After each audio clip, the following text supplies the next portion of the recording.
성부 성자와 성령 찬송과 영광 돌려 보내세. 태초로 지금까지 또 영원 무궁토록 성삼위께 영광 영광. 아멘.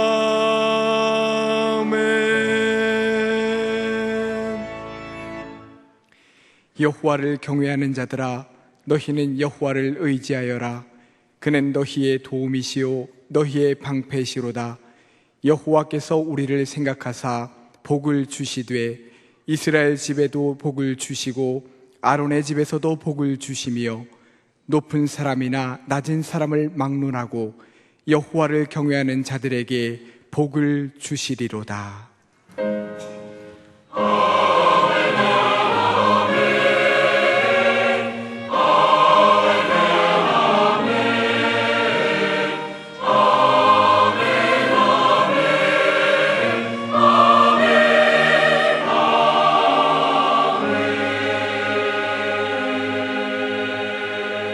이 시간 하나님께서 우리에게 주시는 구약의 말씀은 잠언 1장 2절부터 6절입니다. 제가 가진 성경으로는 911쪽입니다. 잠언 1장 2절부터 6절입니다. 이는 지혜와 훈계를 알게 하며 명철의 말씀을 깨닫게 하며 지혜롭게 공의롭게 정의롭게 정직하게 행할 일에 대하여 훈계를 받게 하며 어리석은 자를 슬기롭게 하며 젊은 자에게 지식과 근신함을 주기 위한 것이니 지혜 있는 자는 듣고 학식이 더할 것이요 명철한 자는 지략을 얻을 것이라. 잠언과 비유와 지혜 있는 자의 말과 그 오묘한 말을 깨달으리라. 아멘.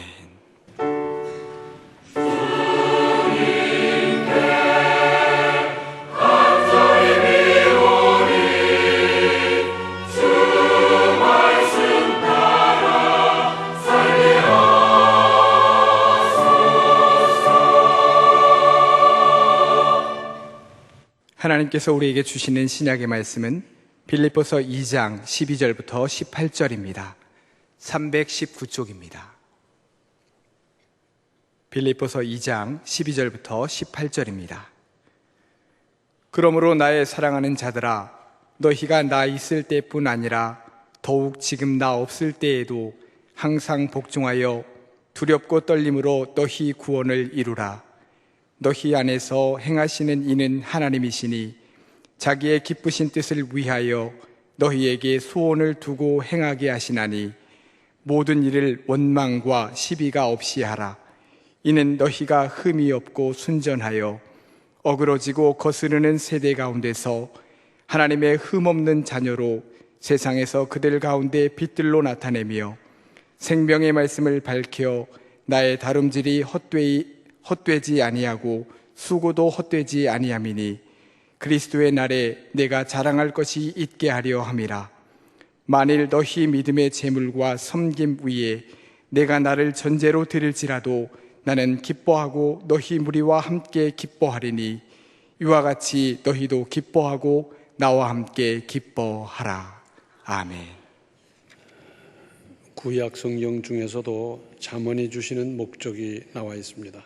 오늘의 구약 본문 2절부터 5절까지 보시면 이는 지혜와 훈계를 알게 하며 명철의 말씀을 깨닫게 하며 지혜롭게 공의롭게 정의롭게 정직하게 행할 일에 대하여 훈계를 받게 하며 어리석은 자를 슬기롭게 하며 젊은 자에게 지식과 근신함을 주기 위한 것이니 지혜 있는 자는 듣고 학식이 더할 것이요 명철한 자는 지략을 얻을 것이라. 사실은 잠언만이 아니라 성경 전체가 같은 목적으로 쓰여졌다 해도 과언이 아닙니다. 하나님의 백성 그리스도인에게 유익하도록 잘 되도록 잘 살도록 하나님의 말씀이 주어졌죠. 그러면서 오늘의 신약 본문 12절 하반절을 보면 두렵고 떨림으로 너희 구원을 이루라 그랬습니다. 그렇습니다. 하나님의 일, 선한 일일수록 기도하면서 매우 조심스럽게 할 것이고, 하나님의 일, 선한 일 한다고 까불지 말 일입니다. 요약하자면 두렵고 떨림으로 하라는 겁니다. 그러니까 아무렇게나 성의 없이 하나님의 일, 선한 일을 할 수 없는 것이고, 이어서 14절에 모든 일을 원망과 시비가 없이 하라 했습니다. 원망의 성경적 의미는 불평을 품고 수군거리는 것이고, 고린도전서 10장 10절에 의하면 이스라엘 백성이 광야에서 실패한 결정적인 원인이었다고 설명하고 있습니다. 시비 또한 논쟁이나 의심을 뜻합니다. 논쟁에는 도덕적인 의미가 있고 의심에는 지적 의미가 있습니다. 둘 다 하나님께 반항을 하는 것이고, 그리고 그 하나님께 반항하는 것으로 나타나는 병적인 현상입니다. 그러고 보면 원망과 시비할 거리가 있더라 하더라도 여기에 말려들어서 하나님께 반항하는 일에 끼어들거나 함께 하지 않도록 정신 바짝 차릴 일이고, 그보다 앞장서서 일을 계획하고 추진하는 입장에 있는 사람들, 특히 하나님의 일을 하면서 원망과 시비가 없도록 사전에 정확하고도 철저히 준비하라는 것입니다. 왜 그래야 되느냐면 15절과 16절 상반절에 이는 너희가 흠이 없고 순전하여 어그러지고 거스리는 세대 가운데에서 하나님의 흠 없는 자녀로 세상에서 그들 가운데 빛들로 나타내며 생명의 말씀을 밝혀 나의 다름질이 헛되지 아니하고 수고도 헛되지 아니하므로 했습니다. 그런가 하면 그렇지 못할 때 너 나 할 것 없이 신앙이 타락하기 마련인데, 호세아서 9장 8절 하반절을 보면 하나님의 전에 원한이 있도다 그랬어요. 하나님의 전에 원한이 있던 사람도 와서 그것이 해결되고 풀려나가도 모를 터인데 하나님의 전에 원한이 있는 현상으로 나타난다 하는 겁니다. 이런 결과에 이르고 말 겁니다. 어떻게 하면 할 수 있겠습니까? 고린도전서 14장 40절을 보면 모든 것을 품위 있게 하고 질서 있게 하라 그랬습니다. 근데 이 말씀이 나오게 된 그 배경을 보면 고린도 교회의 성령의 큰 은사 역사가 대단했어요. 그러다 보니까 서로 자기가 받은 은사가 최고라고 생각하면서 이쪽에서는 방언을 하고 저쪽에서는 통변을 하고 이쪽에서는 찬양을 하고 별거 다 하는 겁니다. 그러다 보니까 난장판이 되어버렸어요. 그런데 그렇게 하면 안 되고 모든 것을 품위 있게 하고 질서 있게 하라고요. 이것은 난장판이 된 거기만 해당되는 게 아니라 오늘날 우리에게 있어서도 모든 것을 품위 있게 하고 질서 있게 해야 할 것 아니겠습니까? 하나님의 백성답게 그리스도인으로서 말과 행동과 삶에 있어서 품위를 잘 지킬 일이고 질서 있게 해야 합니다. 하나님은 질서의 하나님이라고 하지 않습니까? 하나님께서는 천지를 창조하시면서도 생명체부터 만들지 않으셨습니다. 혼돈과 공허를 정리하시고 하나씩 순서대로 질서 있게 만드셨습니다. 먼저 빛이 있어야 했습니다. 그리고는 물과 땅을 창조하셨습니다. 그래야 생명이 탄생할 수 있고 생명이 제대로 유지될 수 있기 때문입니다.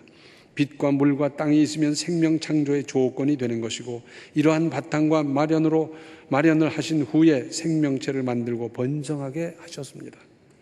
만약에 이 순서가 바뀌었더라면 천지 창조 자체가 불가능했겠지만 우리 하나님은 전지전능하시기 때문에 현대 과학의 눈으로 보더라도 얼마나 세밀하고 완벽하신지를 읽을 수 있습니다. 계획이 없는 것, 무계획 또는 질서가 없는 무질서는 하나님의 뜻이 아닙니다. 우리가 몰라서 그렇지 하나님께서는 완전한 섭리와 계획하에 우리 한 사람 한 사람을 요리조리 인도하고 계시는 겁니다.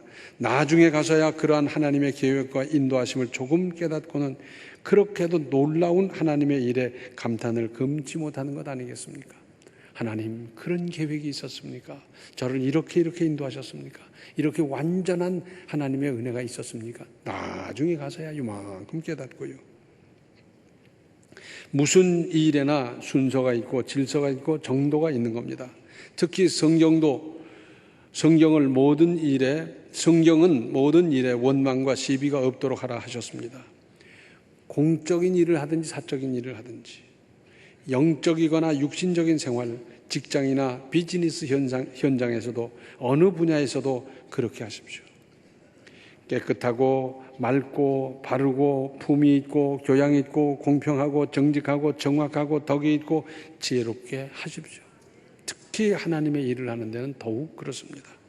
어떻게 하면 가능하겠습니까? 누가 이렇게 온전할 수 있습니까? 어느 부분이 우수하면 다른 부분이 처지고, 영어는 잘하는데 수학이 떨어지고, 생각은 건전한데 실천이 없고, 사람이 다 그렇잖아요.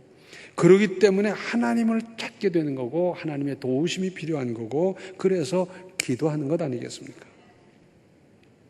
특별히 하나님의 일, 교회 일이기 때문에 매사에 더욱 그러해야 합니다.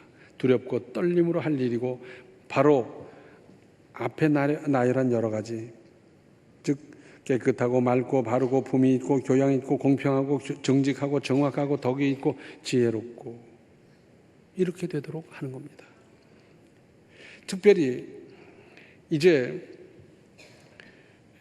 거기에 맞도록 할 뿐만 아니라 조심스럽게 할 일입니다. 교회의 거룩성과 신성성을 우리가 지키고 보존하고 갖고 나가지 않으면 누가 해주겠습니까? 사회에서 해주겠습니까? 아니, 사회는 오히려 비웃을 겁니다. 이 부분을 아무쪼록 잘 지켜서 사회도 우리의 거룩성과 신성성을 인정하여 함부로 대하지 못하도록 할 일 아니겠습니까? 이것이 잘못되다 보니까 사회가 교회를 가볍게 보고 있지 않습니까? 저희끼리 기도하며 화해하고 해결 못하고 사회 법정으로 끌고 가고, 준공검사 없이 건물을 사용하고, 사회적인 상식이나 규정을 안 지키고, 이러면 되겠습니까? 공정, 공평 쉬운 일이 아닙니다. 7남매, 8남매를 기를 때 공평하게 잘 기르셨어요? 큰아들이라고 더 떡 하나 더 주고 그렇게 안 하셨어요? 저희는 3남매를 길러보니까 몰랐는데 나중에 그 얘기를 해서 알았어요. 큰아이는 생각하기를 둘째는 공부를 잘하니까 더 사랑하고 막내는 아들이니까 더 사랑할 거다. 둘째는 생각하기라 맞이니까 사랑하고 아들이니까 더 사랑할 거다. 막내는 막내대로 뭐 어쩌고 저쩌고. 근데 나중에 저희들이 크면서 그렇지 않다는 걸 깨닫고 나니까 그때서야 얘기해서, 아, 얘네들이 이렇게 컸구나, 이런 생각을 했구나 하는 걸 알았습니다.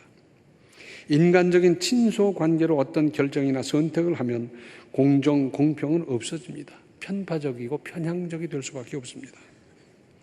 팔이 안으로 굽는다는 속담은 가급적이면 빨리 없어져야 할 겁니다. 정직, 진실 결코 쉬운 게 아닙니다. 저는 언젠가 시골 가서 방 하나를 빌려 잠을 자게 됐는데, 그 여학생이 쓰는 방에 중학생, 요만한 책상 앞에다가 써붙여 놨어요. 죽어도 거짓이 없는가? 죽어도 거짓이 없는가? 지금까지 잊혀지지 않아요. 진실하고 정직하게 살아가려고 마음 다잡는 결연한 모습이 보였습니다. 교회 회계도 재정도 바르고 깨끗하게 집행하고 처리할 일이고요. 최근 어느 신학자가 목사, 신학생, 평신도를 대상으로 조사한 통계에 의하면 오늘날 한국 교회의 가장 큰 문제는 세속화라 하는 대답이 압도적이었습니다. 세속화가 뭡니까? 세상을 바르게 가르치고 본을 보이는 것이 아니라 세상을 닮아간다는, 그리고 그 위기의식 아니겠습니까? 돌이켜야 합니다. 깨어나야 합니다. 비장한 마음으로 삶의 태도를 일신해야 합니다. 그래야 살고, 그래야만이 교회가 거룩하고 신성성을 회복할 수 있습니다. 경북 어느 마을에서 젊은이 다 떠나고 노인들만 옹기종기 모여 사는데, 웬 식사 대접을 한다고 가자고, 그래서 노인네들이 쭉 따라가서 점심 잘 자시고, 그리고 선물 하나씩 줘서 받아왔는데, 떠날 때 하는 말이 누구누구를 밀어주십시오 그랬어요. 이게 선거운동이라는 겁니다. 그래서 그걸 나눠줬던 사람은 잡혀 들어가고, 이 사람들은 50배를 물었어요. 한번 생각해 보십시오. 한 사람당 식사와 선물비가 3만 원이었다고 하면, 그리고 내외에 갔으니까 6만 원이라고 하면 50배면 300만 원인데, 시골 어려운 가정 300만 원씩 물었다고 한번 생각해 보십시오. 동네 자체가 두려 빠진 겁니다. 우리가 살아가다 보면 이건 아닌데, 이건 아닌데, 이래서는 안 되는데 그런 일들 겪어보지 않습니까? 교회는 법과 규정으로 명시한 것이 있고 대부분의 일들은 관례와 상식을 따라 지켜나가고 있습니다. 우리 교회 여전도회는 회칙이 없이도 얼마나 잘 운영되고 있습니까? 멋지잖아요. 회칙 없이도 불편할 거 하나도 없이 얼마나 잘 운영하고 있습니까? 사실은 불문법이 더 차원 높은 법입니다. 자, 법을 만들어 놓고 조문을 만들어 놓고 시대에 따라서 즉시 개정하고 고쳐 나가야 되는 이 작업이 적지 않습니다. 우리나라 국회에는 이렇게 개정해야 될 게 수천 건이 지금 늦어지고 있어요. 잠들어 있어요. 손도 못 대고 있어요. 그러다 보니 시기에 늦어지고 그러다 보니까 제때 대처를 못해서 손해가 나고 세계적으로 그런 대처를 못하고 그런 일들이 얼마나 많은지 말도 못합니다. 불문법은 그때마다 상식에 따라서 하는 거예요. 법률 용어로 하면 조리라고 그러죠. 그런데 그때마다 상식에 따라서 판단하면 얼마나 좋아요. 가치관이 달라지고요. 또 어떤 용도가 달라지고요. 그런데 그때마다 상식에 따라 잘 판단하고 그것이 안정되면 얼마나 좋은 사회겠습니까? 논어에는 이런 말이 있습니다. 군군 신신 부부 자자라고. 임금이 임금다워야 신하가 신하답고 아버지가 아버지다워야 자식이 자식답다고. 교회가 교회다워야 세상이 삽니다. 세상은 어차피 예나 지금이나 범죄고 마귀가 지배해요. 그러나 교회가 교회다우면 세상도 살립니다. 어쩌든지 거룩해야 하고 신성성이 지켜지고 존중받고 해야 합니다. 에스겔서 47장을 보면 성전 문지방 밑에서 흘러나온 물이 강을 이루고 이 물이 이르는 곳마다 번성하고 역사가 나타나고 그렇습니다. 에스겔서 47장 6절로 12절에는 이런 말씀이 있습니다. 그가 내게 이르시되 인자야 내가 이것을 보았느냐 하시고 나를 인도하여 강가로 돌아가게 하시기로 내가 돌아가니 강 좌우편에 나무가 심히 많더라. 그가 내게 이르시되 이 물이 동쪽으로 향하여 흘러 아라바로 내려가서 바다에 이르리니 이 흘러내리는 물로 그 바다의 물이 되살아나리라. 이 강물이 이르는 곳마다 번성하고 모든 생물이 살고 또 고기가 심히 많으리니 이 물이 흘러 들어가므로 바닷물이 되살아나겠고 이 강이 흐르는 각처의 모든 것이 살 것이며 또 이 강가에 어부가 설 것이니 엔게디에서부터 에네글라임까지 그물 친 곳이 될 것이라. 그 고기가 각기 종류를 따라 큰 바다의 고기같이 심히 많으려니와 그 진펄과 개펄은 되살아나지 못하고 소금 땅이 될 것이며 강 좌우 가에는 각종 먹을 과실나무가 자라서 그 잎이 시들지 아니하며 열매가 끊이지 아니하고 달마다 새 열매를 맺으리니 그 물이 성소를 통하여 나옴이라. 그 열매는 먹을 만하고 그 잎사귀는 약 재료가 되리라.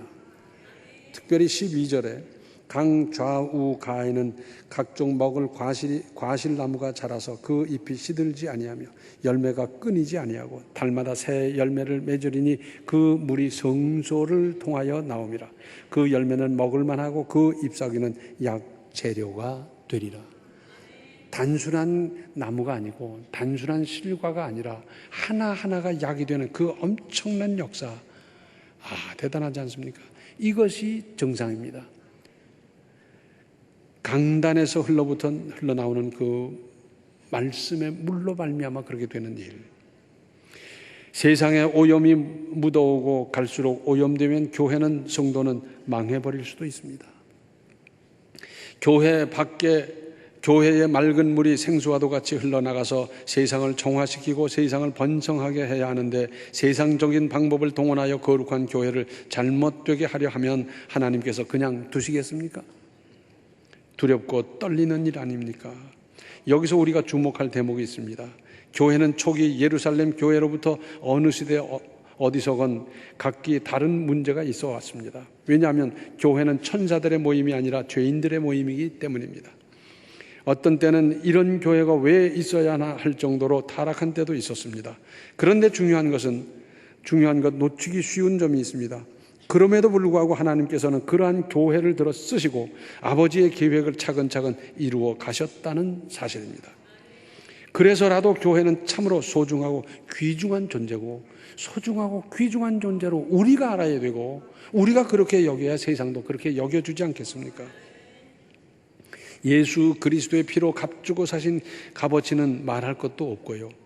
그리고 출애굽기 18장을 보면 출애굽 초기 이스라엘 백성들이 난민 떼거리였지만은 질서를 찾은 것은 각 지파별로 10부장, 50부장, 100부장, 1000부장의 조직을 마련하면서부터였습니다. 오늘날로 말하자면 구장, 반장, 통장, 동장으로 비유할지, 군대로 말하자면 분대장, 소대장, 중대장, 대대장을 비유로 말할 수 있을지. 그런데 이렇게 무질서로 극복할 수 있는 아이디어는 모세의 장인 이방 사람 이드로의 건의를 받아들이는 데서부터 시작했습니다. 오늘날 교회의 질서와 교회다움을 위해서 사회나 다른 어느 곳에서 시행하는 어떤 좋은 제도나 아이디어는 흔쾌히 받아들이는 열린 마음이 필요합니다. 교회는 폐쇄적인 곳이 아니고 얼마든지 개방적인 곳입니다. 그래서 아무나 와도 좋소, 그러지 않습니까? 그런데 오히려 교회 것을 다른 데서 빌려다 쓰고 있어요. 불교에서는 여름 불교 학교를 하고 구역장을 만들고 안내위원을 배치하고 그러고 있어요. 다른 데 있던 것도 우리가 유용하게 쓰는 데 있어서 웹타이즈, 즉 세례 줘서 쓰면 되는 거예요. 그리고 교회이기 때문에 규정, 상식이 더 잘 지켜져야 합니다. 저는 신학교 다닐 때 우리 장신대 기숙사 그걸 자치 운영을 했더랬는데 그 책임을 맡았더랬습니다. 그런데 한 번은 제가 식권을 씌워봤더니 가령 이런 겁니다. 500명이 막았는데 식권이 470장밖에 없어요. 이야, 이 뭐 신학생들이 거짓말이나 하고 이렇게 해서 되겠나. 그런데 며칠 후에 또 쉬어보니까 500명이 밥을 먹었는데 540장이요. 그러니까 외상으로 먹고 나중에 2장 낸 거예요. 그런 일도 있더라고요. 우리나라 사람들이 선진국에 유학 가서 기숙사에서 쫓겨나는 일들이 많습니다. 왜? 기숙사에 들어가면 제일 먼저 규정부터 보고 그 규정을 자세히 잘 지켜야 되는데 제일 부닥치는 문제가 뭐냐면 샤워입니다. 샤워하고 나오면 다음 사람이 그럽니다. 왜 샤워장 깨끗이 안 했냐? 저도 들어가서 푸푸할 텐데 뭘 안 했어요. 또 우리 집에서는 엄마가 다 해줬거든. 안 하는 거예요. 근데 몇 번 안 하다 보면 그 다음에 이 기숙사 당국에 고발하고 결국은 쫓겨나요. 왜? 규정을 안 지켰으니까. 그런데 쫓겨나면서 하는 말이 뭔지 압니까? 외국인이라고 말이지. 그럼 괄시를 하고 뭐 어쩌고 그러면서 나오고 있어요. 지킬 것, 안 지킬 것 잘 보면서 잘 지켜나가십시다. 안어 시스템이라는 게 있어요. 그건 뭐냐면 시험을 치는데 감독 없이 치는 시험입니다. 얼마나 멋있어요. 우리나라에서는 지금 3군 사관학교에서 하고 있는 걸로 알고 있고 또 뭐 거창고등학교에서 한다나 제가 들었습니다. 아무도 보는 사람 없는데 우리는 in front of God, 하나님 앞에서 살잖아요. 감독 없이 시험도 치고요. 좀 그럴 수 있는 수준으로 자꾸 올라가야 될 텐데 뭔가 점점 더 잘못돼 가고 있다는 것, 안타까운 이 현실을. 또 오픈북 테스트라는 게 있습니다. 책 다 펴놓고 노트 펴놓고 해봐. 그리고 시험 치는 거예요. 그런데 시험 칠 때 그 책에 몇 마디만 인용하면 끝나는 겁니까? 아니잖아요. 평소에 공부해 둔 것, 평소에 실력 그런 거 다 시험에 나오는 거지 뭐 책 본다고 금세 되는 것도 아니기 때문에 진짜 실력은 거기서 나오는데 그렇게 하는 시험도 있더라고요. 뭔가 점점 향상돼 가야 되지 않겠습니까? 오래전에 저는 한 고아원을 참 출입을 많이 했더랬어요. 그 보육원에서는 학용품을 쌓아놓고 그 노트가 있는데 거기다 기록하고 가져가요. 3학년 아무개가 산수 노트 2권을 가져갑니다. 5학년 아무개가 색연필 뭐하고 지우개 하고 그 다음에 크레파스 가져갑니다. 써놓고 가져가요. 우리 교회 학교가 그 수준이 되겠습니까? 아직 그렇게 안 되는, 제가 얼마나 잘못 가르쳤으면 그럴까 하는 자괴감을 갖습니다만 고아원에서. 야, 얼마나 부럽던지요. 무슨 일을 하든지 그것이 공적인 일이든지 사적인 일이든지 더군다나 교회 일, 하나님의 일은 말할 것도 없고요. 모든 일을 원망과 시비가 없도록 거기에 말려들지도 말고 그런 일이 생겨나게도 하지 말고 그리고 원망과 시비가 없도록 맑고 깨끗하고 원만하고 바르고 공평하고 아름답게 하면서 살아가시기 바랍니다. 기도하시겠습니다. 은혜로우신 아버지 하나님, 저희들 아무 생각 없이 아무렇게나 살아왔던 인생 이제 이렇게 깨닫게 해 주셨습니다. 이제부터는 무슨 일을 하든지 원망과 시비가 없이 바르게 깨끗하게 정직하게 청결하게 아름답게 지혜롭게 덕스럽게 잘 감당해 가게 하여 주시옵소서. 그래서 하나님의 교회가 한층 차원이 높아져 갈 수 있게 하시고 이 교회에서 양육받는 모든 성도들의 생각과 수준이 이 수준을 점점 이제 따라 올라갈 수 있도록 도와주시고 향상되어가는 우리의 삶으로 말미암아 우리의 거룩성이 지켜지고 신성성이 지켜지고 세상 사람들도 우리의 이러한 모습을 보면서 따라오고 함께하고 변화시키는 역사가 날마다 따르게 하여 주시옵소서. 예수님의 이름 받들어 간절히 기도하옵나이다. 아멘. 하나님 앞에서 무슨 일이나 맑고 바르게 행할 일입니다. 지금은 생명의 주 예수 그리스도의 은혜와 하나님 우리 아버지의 극진하신 사랑과 성령의 감화 감동 충만 교통하심이 어떻든지 원망과 시비가 없이 바르게 살기로 작정하는 모든 성도들 머리 위에 이제로부터 영원토록 함께 계시기를 간절히 축원하옵나이다. 아멘.